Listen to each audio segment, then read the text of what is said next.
Il y a quelques mois, je te parlais d'un livre que j'avais lu et je m'étais pas rendu compte que à ce moment-là, c'était un des plus gros best-sellers depuis 3 ans. Parce qu'en effet, je te parlais de La femme de ménage qui a été vendue ces dernières années à plus de 4,5 millions d'exemplaires. Et ce, partout dans le monde. Et ça ne s'est pas arrêté là parce que y a eu pas mal de suites qui ont beaucoup marché. On parle de... donc le premier, c'est La femme de ménage. Ensuite, c'est Les secrets de la femme de ménage. Puis La femme de ménage se marie. Et enfin, La femme de ménage voit tout. Et il a eu le prix Babelio en 2024, qui montre bien son succès à l'échelle du web. C'est un thriller, donc le thriller c'est un enchaînement de plot twists qui te tient en haleine jusqu'à la fin du bouquin. Et là, c'est en exergue puisque c'est réellement un enchaînement de plot twists et tu vas lire ce livre jusqu'à la fin sans t'en rendre compte parce que parce que il te tient en haleine, quoi. Et en fait, c'est un livre qui se consomme plus qu'il ne se lit réellement. Et à ce titre-là, c'est un petit peu le fast-food du bouquin. C'est une écriture qui s'écoute plus qu'elle n'est écrite. C'est une écriture qui est écrite comme on parle. Et du coup, en fait, on est tenu en haleine par des plot twists à fond, sans être arrêté par une écriture qui serait trop complexe. Et en fait, on peut le voir parce que c'est un livre qui ratisse large, parce qu'il a remis énormément de personnes à la lecture. Et en fait, ce pourquoi ça a marché, c'est parce que on s'y reconnaît. On se reconnaît dans les personnages, on se reconnaît dans des personnages qui sont complètement random. On a une bourgeoise, on a un bourgeois et une femme de très très petite classe sociale. La femme de ménage, c'est l'histoire de Millie qui sort de prison et qui va gagner son pain dans une grande maison. Elle va chercher les enfants à l'école. Elle va faire les travaux manuels dans la maison, se rend compte qu'elle est sous l'autorité d'une patronne qui au début paraissait très gentille mais qui en fait est une grosse perverse et d'un patron qui lui est très sympa, très beau, très riche et compagnie.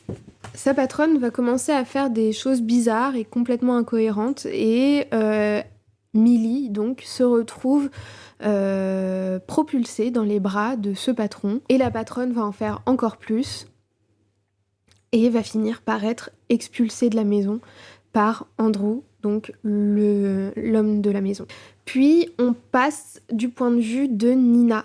Nina qui est cette patronne tyrannique. On se rend compte que Nina voulait que tout cela arrive. Elle a embauché une belle femme de toute petite classe sociale qui sort de prison, qui donc fera tout pour être inclus dans cette baraque. Elle voulait aussi quelqu'un qui puisse facilement tomber dans les bras de son mari pour l'en débarrasser complètement. De retour du point de vue de Millie, celle-ci se retrouve sous l'emprise de son patron et complètement gaslightée par lui.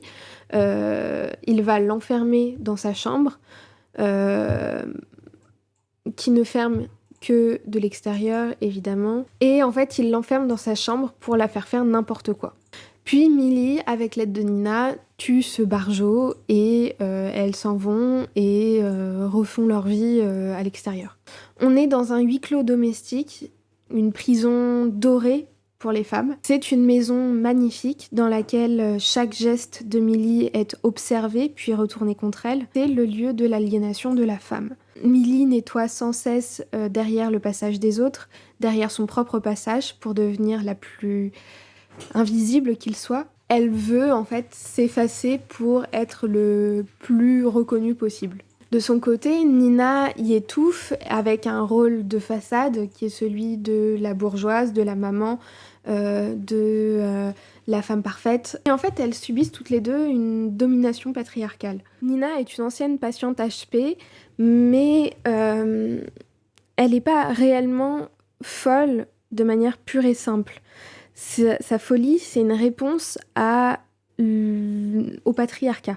Andrew l'a aliénée, la mise sous emprise, la déshumaniser pour enfin l'interner en hôpital psychiatrique pour faire comprendre que sa femme est une folle et que lui, c'est le pauvre mari qui doit gérer tout ça. Et quand Millie arrive, elle devient une véritable maîtresse de maison, elle va prendre la place de Nina, et à son tour, elle va subir le même schéma que celui de Nina.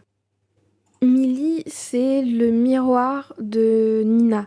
Elle va vendre sa liberté pour un petit peu de stabilité, comme tout le monde l'aurait fait finalement,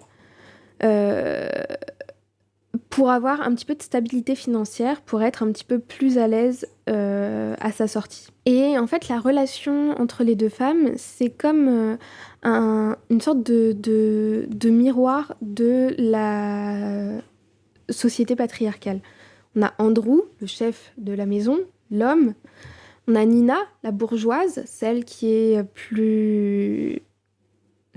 va être au-dessus de Millie, qui, elle, est vraiment le bas de l'échelle sociale, le petit peuple. Et comme d'habitude, on va faire que les femmes se divisent entre elles pour le bien de l'échelle sociale, de l'oppression patriarcale, de tous ces trucs-là qui sont des belles joyeusetés. Finalement, ce pourquoi La femme de ménage a marché, c'est parce que c'est un thriller féministe. Dans le sens où on en a déjà vu d'autres, des bouquins féministes, mais là, ça va être sous forme de thriller, avec des plot twists faciles à lire, adaptés à toutes sortes de lecteurs. Et c'est pour ça qu'il a autant plu. C'est le melting pot entre la lutte des classes, qu'elle soit classique ou encore plus féministe. Mais à la fois, on peut pas s'empêcher de voir que quasiment toutes les personnes que j'ai vues avoir lu La femme de ménage ne l'ont finalement pas aimé, parce que c'est un livre qui est mal écrit, dont les plot twists sont très attendus et qui finalement ne vaut pas 36 clous non plus. Plus ça a été en plus dans les suites, pire c'était. Au plus on a avancé dans le récit de Millie, au plus on s'est rendu compte que c'était mauvais, que c'était littéralement mauvais. Donc la raison de cette vidéo, c'est vraiment pas d'aller vous faire acheter La femme de ménage, mais au contraire de voir un petit peu qu'il y a peut-être d'autres trucs et que mine de rien, c'est pas le seul livre qui parle de tout ça. Je te mettrai une liste là, comme ça tu iras acheter ces trucs-là et pas La femme de ménage. Finalement, c'est un livre qui a marché parce que c'est un bouquin de consommation. C'est un livre qu'on consomme plus qu'on ne lit. C'est un livre qu'on avale, dans lequel on est propulsé comme dans un feu de paille. Et une fois que le feu de paille est éteint, bah, on s'en souvient pas. Il n'y a plus rien. La preuve, c'est que j'avais pas détesté ma lecture au moment où je l'ai lu. Et là, 2 mois après, je crois, bah, je m'en souviens pas des masses. Et je me souviens d'aucune formule qui m'aurait marqué. Je me souviens d'aucun plot twist qui m'a fait valdinguer. Voilà, c'est vraiment pas le livre de l'année. Et ce pourquoi il a marché, c'est parce que il a été propulsé en avant et par les réseaux sociaux et par toute la com qu'il y a eu autour. Le bouche à oreille qui a fait que oh mon Dieu, La femme de ménage, et parce que c'est vrai que il a été énormément lu parce qu'il a remis du monde à la lecture. Et c'est peut-être là où je vais m'arrêter, parce que c'est peut-être la chose principale de La femme de ménage.